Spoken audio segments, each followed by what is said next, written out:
I'd like to actually put a warning out there. If you're standing up, some of what I'm about to share might be a bit alarming. So pre-warned, okay? Gallup do an annual State of the Workplace report. They first did it in 2009. So this is a global report. And the stats for employee engagement in 2009 was 12%. It's pretty low. There's a good news story. 2023 was 23%. That's pretty impressive, don't you think? 23% of us globally are happy in the jobs we're doing. Yeah, I know. Do the numbers? Who was a number person out there? Yeah, it's pretty low. 77% of us are disengaged, unfulfilled, unhappy in what we're doing for our work. And that's a lot of hours in a week that we do. And of all the people globally working, it didn't matter if they were in a management role or they were an employee, if they were a man or a woman, or an age bracket. It was pretty similar across the board. And 44% of people were stressed daily. Doesn't sound like a really nice place to work, does it? This global place. 21% actually felt angry on a daily basis going to work. Has anybody here ever felt like that with their work? Just put your hand up, or do you know somebody who's felt like that? Somebody close to you, even distant. So, you know, it's a high percentage out there. And you sort of start to wonder, why on earth are we doing this? I'd actually go as far as saying we might actually have the next pandemic on our hands. COVID was a very individual experience. One person might only get a flu-like or nothing from a positive COVID. Others might not have survived it. It's just the same as this pandemic of disengaged people who have to work for a living. My name is LJ Anderson, and I'm going to share a little bit about myself. So I've been in the IT industry for around 30 years, so you can add up, I'm getting quite old now. And I have a confession. I've had a secret for most of my working life. I have never felt like I've belonged. I've never felt like I could be my authentic self within my workplace. And deep down, you know that deep down where it really festers? I've actually hated it. So, I've been successful from society's perspective. Happiness doesn't really count with that yardstick. I've earned decent money. I've worked for some prestigious companies, and I've lived and worked around the globe. But deep down, that hatred's festered. Doesn't mean I haven't enjoyed my time, but I definitely can't say I felt like I belonged, that I was living my life purpose.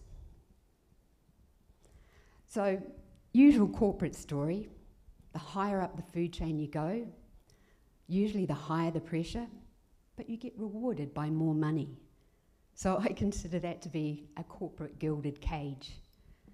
The higher I went, the more I made, the more hours I did, the less I had of a non-work life.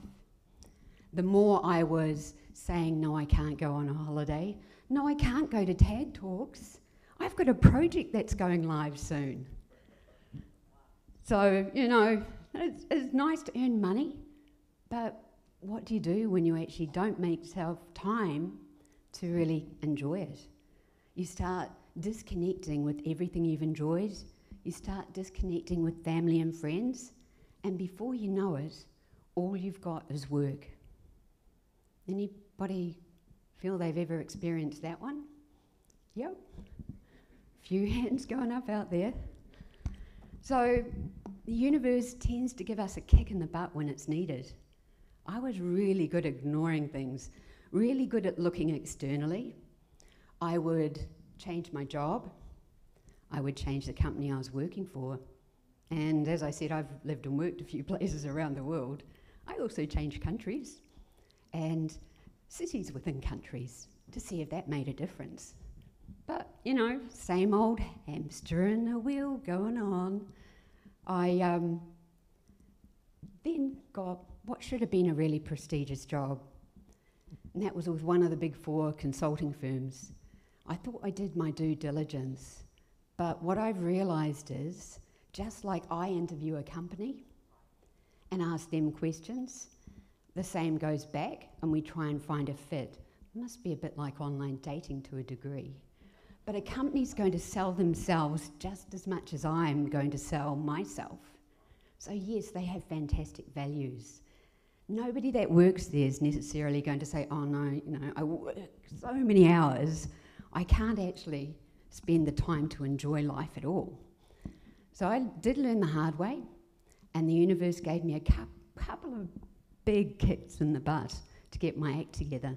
My first was, I actually broke my foot and was in a moon boot for 7 months. So another warning here, folks, the gym's a very dangerous place. That's where I broke my foot. I do know I have to go back sometime, but yeah, it's my excuse at the moment. And clumping around in a moon boot for 7 months. Anybody ever had a moon boot? Yeah, it's exhausting, isn't it? You're like dragging, it's like dragging an extra, I won't say extra body along, but you know, it's certainly exhausting. And the hours I was doing, I came up with a really, really clever plan. I had nana naps in my car in my lunch break. So I bypassed the idea of going and getting fresh air and having a walk or eating. I had a nap so I could last the distance in the afternoon. I actually thought it was really clever. And that, I should have taken notice of the universe. That was my first kick in the butt. Then the next one was, a few months after the moon boot came off, I actually went to work and I started crying, and I had no idea what the trigger was. Couldn't stop, and I really had to just cry my way out of, I'm sorry, I've got to go home. I never went back to that job. My doctor, bless him, he was great, diagnosed me with burnout. Not surprising given the hours I'd been doing for I don't know how many decades. You know those great coping strategies, work harder, push harder, try harder, be more prepared. Yep, great strategies until they stop working, of course. And that's definitely what happened to me. So I'd looked externally, trying to change my job, change my industry, company, country, whatever, when actually I realised with this experience that there were some internal things I needed to fix. So burnout, anxiety and depression. Now, those last two were pretty hard for me because there's a stigma, even now in society, about mental illness. I think the world is getting a better place, but I felt a great deal of shame. And I've heard other people talking today and yesterday about that. And it so should not be the case, because just like the body can get injured or ill, so can the brain, so can the mind. So I learned to get over that shame. That was my first big step. And to get over that, I needed some medication to help me. But predominantly, the medication was just a Band-Aid, because I think we've had that Einstein, not a direct quote, but you know, that definition of insanity, doing the same thing over and over and expecting a different result. if I didn't change something about what I was doing, something in me, on going back to work, I would keep getting those same results. So I actually had 14 months off work ill. It took me that long to recover. I had to learn basics again, like how to breathe. Now, I think, Tanya, that's something that you talked about. And in our meditations, that breath in. In fact, let's all take a nice deep breath in. And then release it. I found I was breathing very shallowly. And my shoulders were up around my ears. And just the basics of breathing, oh my God. It was amazing. It was like a weight off my shoulders. And actually that breathing just helped me feel calmer as well. A little basic like that. Another basic, sleeping. My God, my sleep hygiene was a shocker. So learning how to actually have a good night's sleep.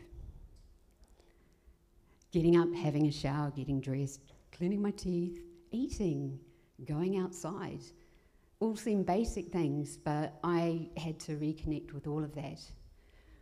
And I did. And I refound things that I enjoyed, things like my art, gardening, singing, while weeding. My neighbours weren't very happy. Not that great singer yet, but, you know, I enjoyed it. So rediscovering things that actually made my soul sing were important.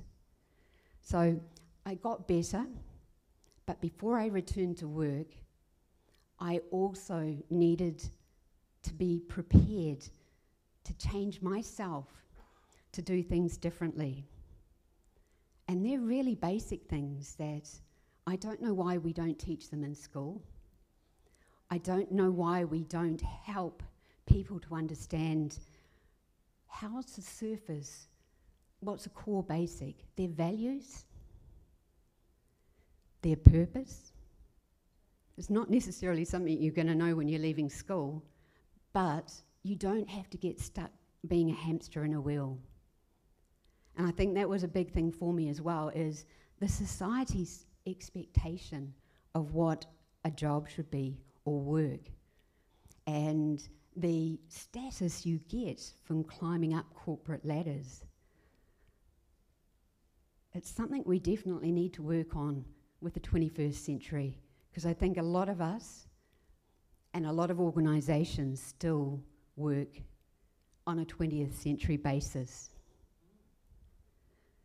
So I did go back to the corporate world, but I went back armed with so much more in the way of powerful tools and so much more of an understanding of what a good fit is for me and what my triggers are. And I went back as a contractor. I felt that gave me some freedom. So if an organisation didn't line up, I wasn't feeling like I was stuck there in a permanent position.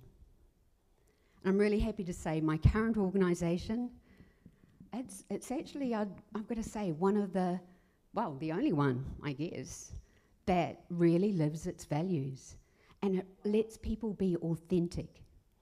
And when we go back to the Gallup report, the best practice organisations have a huge gap between reality of the global population, 23%, and 72% content in a best practice organisation.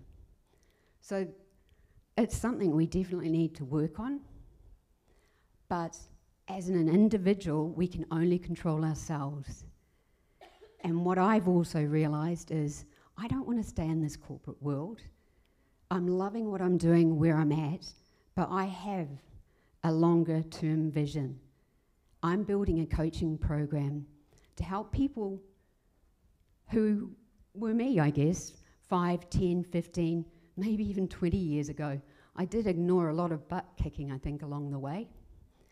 So I've created something that will help people identify their purpose, their values, their triggers.